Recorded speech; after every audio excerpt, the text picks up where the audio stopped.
প্রাচীন ঢাকার ইতিহাস মানেই রহস্য, আভিজাত্য আর রাজনীতির গল্প।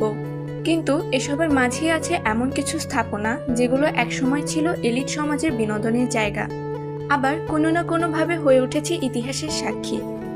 আজ আমরা কথা বলবো ঢাকার লালবাগের টিকাটুলি এলাকায় অবস্থিত বিখ্যাত রোজ গার্ডেন প্যালেস নিয়ে। ঊনবিংশ শতাব্দীর শেষের দিকে প্রায় 1930 সালে ঢাকার এক ধনী জমিদার ঋষিকেশ দাস এই রোজ গার্ডেন তৈরি করেন। শোনা যায় তিনি একসময় আভিজাত্যপূর্ণ সোয়ারিঘাট ক্লাবের সদস্য ছিলেন, কিন্তু ক্লাবের মানুষরা তাকে তেমন গুরুত্ব দিত না। সেই অভিমান থেকেই তিনি প্রতিজ্ঞা করেন এমন এক বাগান তৈরি করবেন যেখানে অভিজাত সমাজ এসে আসর বসাবে আর অবহেলা করার সুযোগ পাবে না।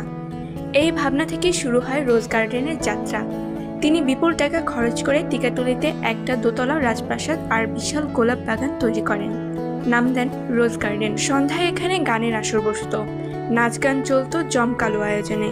এক কথায় ঢাকার নবাব আর ধনীদের জন্য এটা ছিল বিনোদনের অন্যতম আকর্ষণ। রোজ গার্ডেন শুধু বিনোদনের জায়গা ছিল না। 1949 সালে ঠিক এই বাড়িতেই পাকিস্তান আমলের শাসনের বিরুদ্ধে পূর্ব পাকিস্তান আওয়ামী মুসলিম লীগ গঠিত হয়, যা পরবর্তীতে বাংলাদেশ আওয়ামী লীগের রূপ নেয়। সময় বদলের সঙ্গে সঙ্গে রোজ গার্ডেনের জৌলুস কমতে থাকে। ঋষিকেশ দাস মোটা অঙ্কের ঋণের দায়ে বাড়ি বিক্রি করে দেন। একে একে বিভিন্ন মালিকানায় চলে যায় এই বাড়ি। বিলাসবহুল আসরের দিনগুলো শুধু স্মৃতিতে থেকে যায়। অনেক বছর ধরে অবহেলায় পড়ে থাকা এই ঐতিহাসিক স্থাপনাটি অবশেষে 2018 সালে বাংলাদেশ সরকার অধিগ্রহণ করে। এখন এটি জাতীয় জাদুঘরের অংশ হিসেবে সংরক্ষণ করা হচ্ছে। প্রায় দীর্ঘ সময় এর প্রবেশ নিষিদ্ধ থাকলেও কিছুদিন আগে পর্যটকদের জন্য খুলে দেওয়া হয়েছে রোজ গার্ডেন প্যালেস। ঢাকার প্রতিটি ইট পাথরের সঙ্গে লুকিয়ে আছে শত বছরের গল্প। রোজ গার্ডেনও তেমনই এক স্মারক।